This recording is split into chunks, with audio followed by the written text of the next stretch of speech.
You know, these actually aren't exactly the same bugs we fought in the Great Galactic War. Yeah, 100 years of rapid evolution, not to mention all the genetic modification they got on the E710 farms. I heard that some dissidents wanted us to select our own candidates instead of using the algorithm. Great idea. Everyone will just become a political expert overnight. Treasonous morons. I don't know how you do it, Helldiver. Facing off against monsters who haven't got a democratic bone in their body. If they even have bones. I remember when I was a kid, they sold stickers in the Freedom catalog that were these little squish bugs. You put them on the bottom of your boot and it was like you were squashing bugs every time you took a step. Everyone was collecting them, trying to get the rare ones. Man, those things were cool. Back when I was a kid, the local loyalty officer would give us sweets for telling him what was going on with the adults around town. Things they were saying, where they were headed, that sort of stuff. Nice to look back and know you were helping keep everyone safe, even if you didn't know it. You know, if it weren't for Super Earth, I couldn't even afford these high-tech tools I use every day. And they lease them out to me so I can do my job. Pretty low interest rate, too. Nobody back home can believe I get to talk to Helldivers every day. I mean, I don't blame them. All of us had Helldiver posters all over our bedrooms growing up. I still have to pinch myself sometimes. I just set all the ship's clocks back an hour for Freedom savings time. I'm gonna spend my extra hour doing another round of maintenance checks. It's nice, because today I won't have to work overtime to get them done. Before I joined the service, I'd never left my home planet. Now I see a new planet almost every day.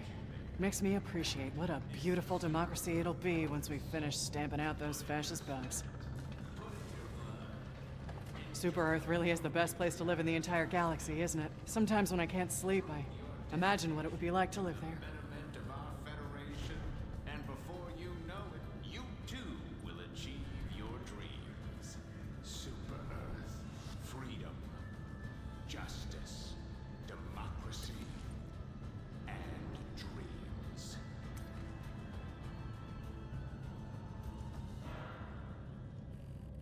I'm hoping to raise my citizenship level by the time I retire.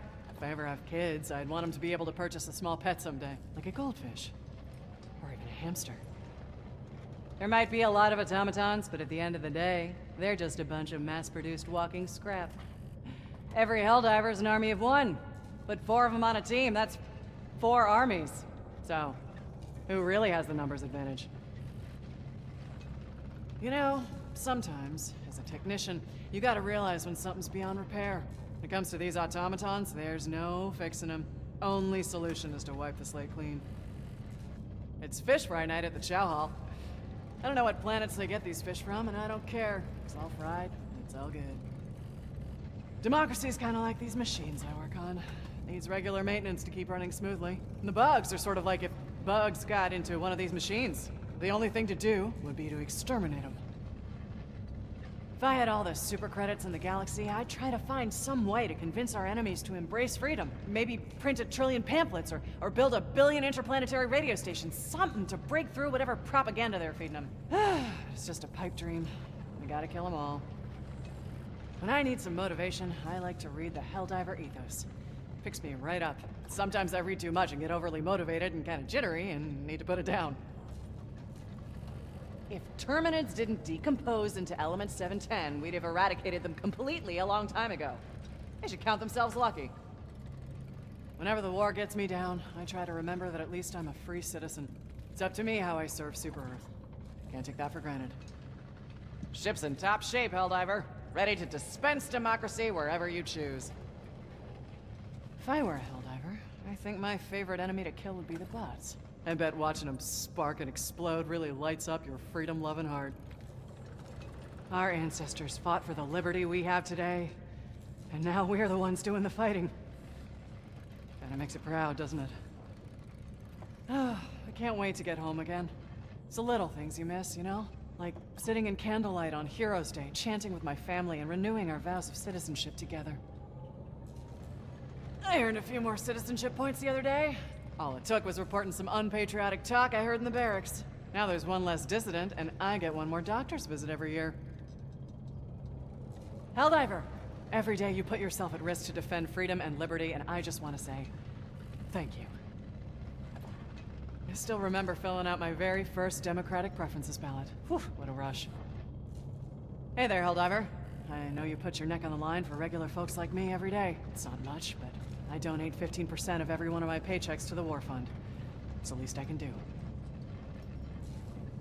I heard the chow hall got a shipment of purples in today. They're not my favorite fruit, personally, but it's nice just to have something different. When I was a kid, I always loved All Heroes Eve. The adults would all dress up as bugs and ring our doorbells, and we'd have to fire 3 shots in the air and say, "No fascism here, insects!" At the end of the night, they'd reenact the Battle of Liberty Peak, and we'd all get cake. Long ship deployments are great for saving up. You get the family separation bonus, which more than makes up for the bunk and chow fees. Of course, I don't qualify for the bonus since I haven't been approved yet, but once I am, I'll have a nice nest egg saved up. When I face Super Earth for the vow of allegiance every morning, I can almost always feel where it is, even in a brand new part of the galaxy. Wonder which candidate will be selected for me in this upcoming election. Ministry of Expansion says we're actually still in the early stages of galactic colonization. Really blows your mind, all those planets settled since the Great Galactic War, and we're still just getting started. You ever run into any equipment issues, let me know. I've got your back. Sometimes, I almost feel bad for our enemies, living without democracy. No say over their own lives, just believing whatever they're told. Sad. Flag-forsaken bots. They just won't accept freedom, no matter how hard we give it to them. As much as I hate the bugs, I hate dissidents even more. They were handed freedom and chose to spit in its face. Death is too good for them. Back when I was a kid, we used to play bug killers out in the schoolyard. Whoever could kill the most bugs by the end of recess, won. Sometimes the teachers would join in too. If I were a Helldiver, I think my favorite enemy to kill would be the bugs. It's gotta be real satisfying, hearing them crunch under your boot. If you ask me, I don't think the automatons are self-aware. I think someone built them and programmed them to hate freedom. Some new kind of alien, maybe. You know, if it weren't for Super Earth, I couldn't even afford these high-tech tools I use every day. And they lease them out to me so I can do my job. Pretty low interest rate, too. If I were a Helldiver, I think my favorite enemy to kill would be the bugs. I bet watching them spark and explode really lights up your freedom-loving heart.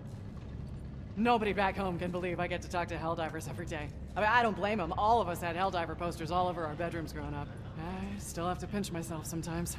Our ancestors fought for the liberty we have today. And now we're the ones doing the fighting. That's the sound of heavy armor, stopping the spread of democracy in its tracks. See?